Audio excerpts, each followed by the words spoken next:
कल हम जहाँ तक प्रैक्टिस किए थे उसी की आगे की प्रैक्टिस आज करेंगे। तो अगर आपने पहले की वीडियो नहीं देखी है तो जाके आप देख सकते हैं, प्लेलिस्ट बनी हुई है। तो चलिए हम आज की प्रैक्टिस शुरू करते हैं। पहला आपका क्वेश्चन है, उष्णकटिबंधीय घास के संदर्भ में नीचे दिए गए कथनों पर विचार कीजिए। पहला है, उष्णकटिबंधीय घास स्थल सिर्फ भूमध्य रेखा के उत्तर में पाए जाते हैं।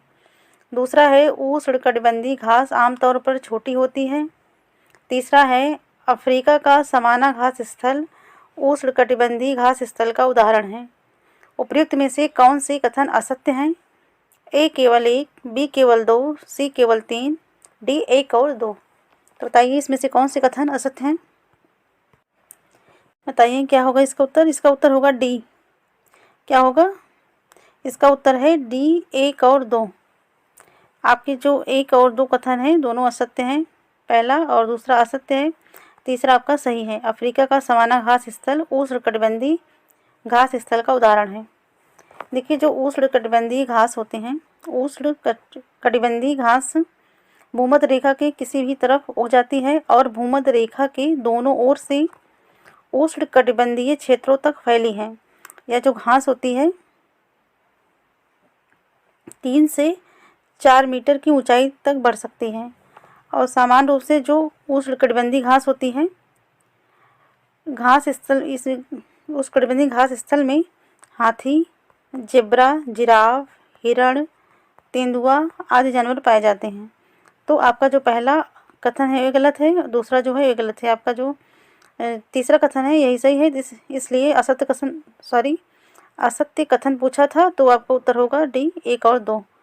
अगला प्रश्न है, क्वेश्चन है, शीतोष्ण घास स्थल के संदर्भ में नीचे दिए गए कथनों पर विचार कीजिए। पहला है, ए घास स्थल मध्य अक्षांशीय क्षेत्रों और महाद्वीपों के भीतरी भागों में पाए जाते हैं। दूसरा है, यहाँ की घास आमतौर पर छोटी एवं पौष्टिक होती है।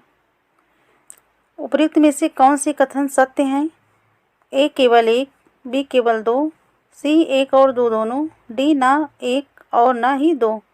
तो बताइए कौन से कथन सत्य हैं?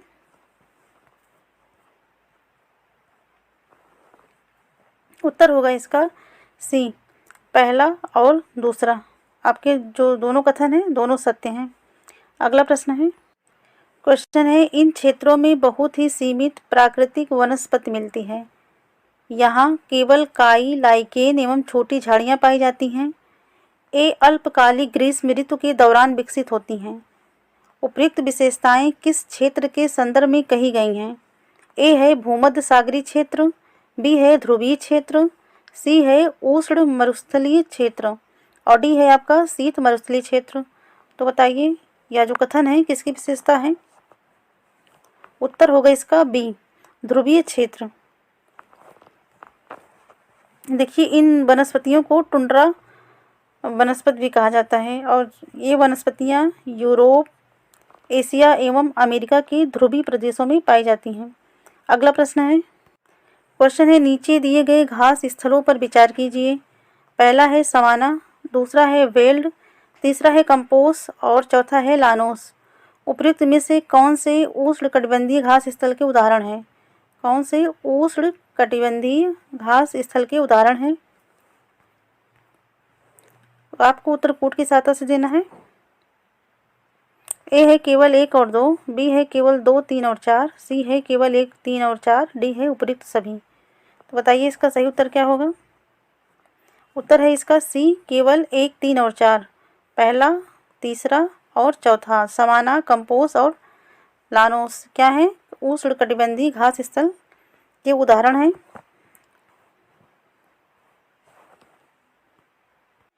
आपकी जो विश्व में जो उष्णकटिबंधीय घास स्थल के प्रमुख उदाहरण क्या है? आपकी सवाना है, जो पूर्वी अफ्रीका की सवाना घास स्थल पूर्वी अफ्रीका में पाई जाती है, सवाना घास स्थल है। और ब्राज़ील में जो पाई जाने वाली घास स्थल है जिसे स्थानीय भाषा में क्या कहते हैं? कंपोज कहते हैं। यह ब्राज़ील में पाई जाती है। और वेनेजुएला के घास स्थल जिन्हें लानोस नाम से जाना जाता है। अगला क्वेश्चन है आपका, निम्नलिखित घास स्थलों में से कौन से शीतोष्ण घास स्थल के प्रमुख उदाहरण हैं?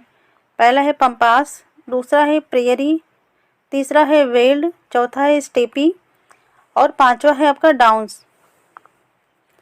तो बताइए, कोड की सहायता से आपको उत्तर देना है। ए केवल 1, 2 और 3, बी केवल 2, 3 और 4, सी है केवल 1, 3 और 4, डी है उपयुक्त सभी।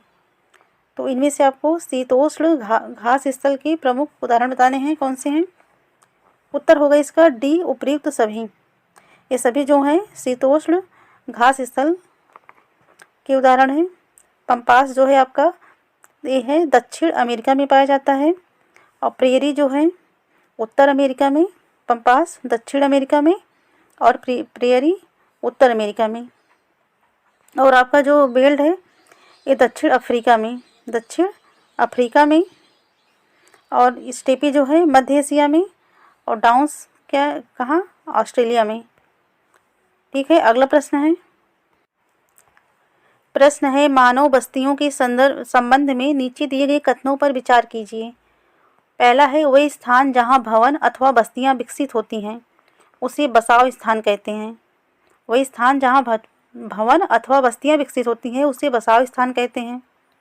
दूसरा है घने जंगलों, गर्म एवं ठंडे रेगिस्तानों तथा पर्वतों के निवासी स्थायी बस्तियों में रहते हैं। उपयुक्त में से कौन से कथन सत्य है बताना है आपको। ए है केवल 1, बी केवल 2, सी 1 और 2 दोनों, डी ना तो 1 और ना ही 2।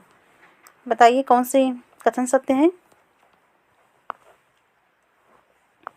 उत्तर होगा इसका ए, केवल 1। पहला कथन जो है आपका, ये जो पहला कथन है ये सत्य है। वही स्थान जहाँ भवन अथवा बस्तियाँ विकसित होती हैं उसे बसाव स्थान कहते हैं। और ये जो दूसरा कथन है ये जो है आपका गलत है। देखिए, जो आपकी बस्तियां होती हैं वो बस्तियां जो है स्थायी और अस्थायी हो सकती हैं। जो बस्तियां कुछ समय के लिए बनाई जाती है उन्हें अस्थायी बस्तियां कहते हैं।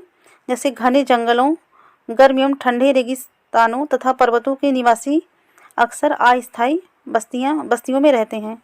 तो यहाँ स्थायी लिखा है इसलिए यह गलत है। अगला प्रश्न है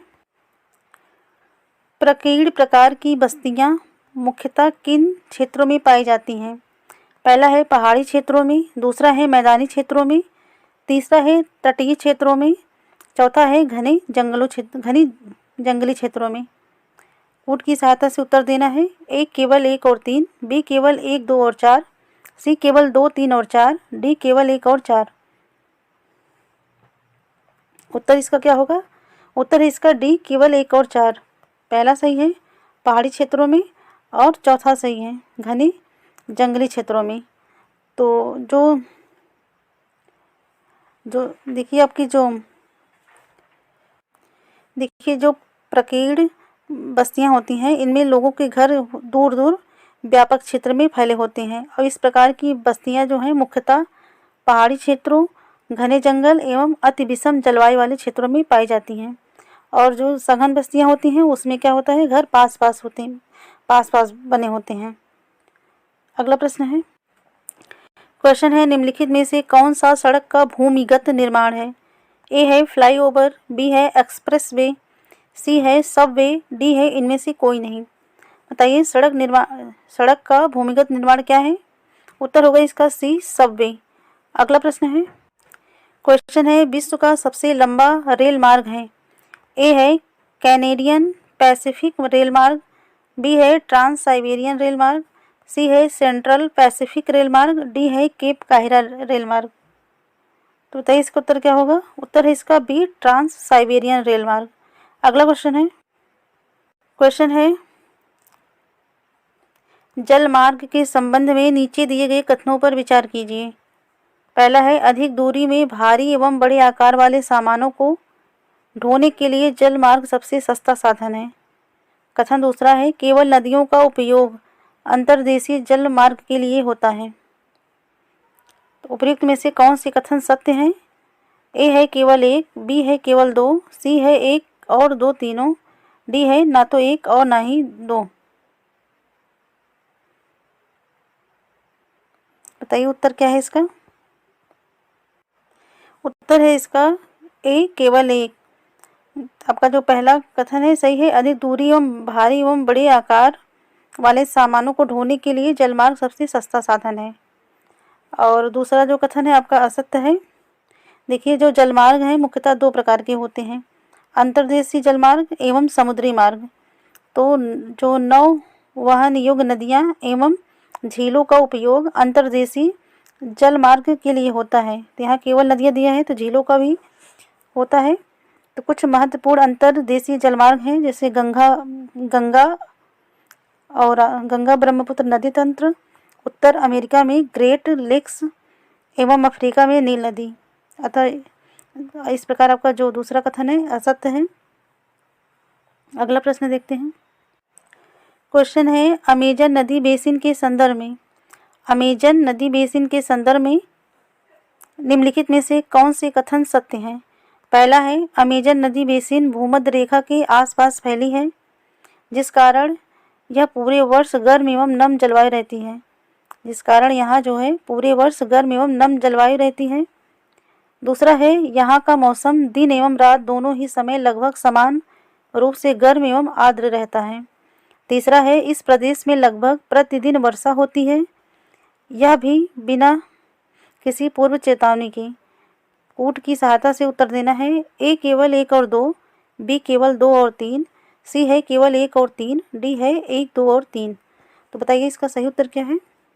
उत्तर होगा इसका डी, 1, 2 और 3। ये जो सभी कथन हैं सत्य हैं। अगला प्रश्न है। क्वेश्चन है, आर्किड एवं ब्रोमीलायड जैसे परजीवी पौधे मुख्यतः किस प्रकार के वन क्षेत्रों में उगते हैं? ऑप्शन है, ए वर्षा वन, बी है मानसूनी वन, सी है भूमध्य सागरीय वन, डी है शंकुधारी वन। तो बताइए उत्तर क्या है इसका सही? उत्तर होगा इसका ए वर्षा वन। देखिए, जो वर्षावन प्रदेशों में अत्यधिक वर्षा के कारण यहाँ की भूमि पर सघन वन उग जाते हैं। ये इतने सघन होते हैं कि पत्तियाँ तथा शाखाओं की छत सी बन जाती है, जिसके कारण जो सूर्य की रोशनी होती है धरातल तक नहीं पहुँच पाती। यहाँ की भूमि प्रकाश रहित एवं नमी युक्त होती है। यहाँ केवल वही वनस्पति पनप सकती है जिसमें छाया में बढ़ने की क्षमता हो। तो परजीवी पौधों के रूप में यहाँ आर्किड एवं ब्रोमीलायड यही उगते हैं। अगला प्रश्न है। क्वेश्चन है, अमेजन नदी द्रोणी के वर्षावन के संदर्भ में मलोका किसे निरूपित करता है? ए यहाँ पाए जाने वाले एक विशिष्ट प्रकार के जीव को, बी है यहाँ के लोगों के प्रमुख खाद्य पदार्थ को, सी यहाँ के लोगों के द्वारा बनाए जाने वाले घरों को, और डी है यहाँ के लोगों के द्वारा अपनाई गई कृषि पद्धति को। तो बताइए अमेजन नदी द्रोणी के वर्षावन के संदर्भ में मलोका क्या है? उत्तर होगा इसका सी, यहाँ के लोगों के द्वारा बनाए जाने वाले घरों को क्या कहते हैं? मलोका कहते हैं। अमेजन नदी द्रोणी में स्थित वर्षावन में कुछ लोग मलोका कहे जाने वाले बड़े अपार्टमेंट जैसे घरों में रहते हैं, जिनकी जो छतें होती हैं वो तीव्र ढलान वाली होती हैं। अगला प्रश्न। तो आज की प्रैक्टिस हम यहीं तक करेंगे, इसके आगे की प्रैक्टिस हम नेक्स्ट वीडियो में करेंगे। अगर वीडियो आपको अच्छी लग रही है तो लाइक करें, शेयर करें, चैनल पे नए हैं तो सब्सक्राइब करें। थैंक यू, मिलते हैं नेक्स्ट वीडियो में।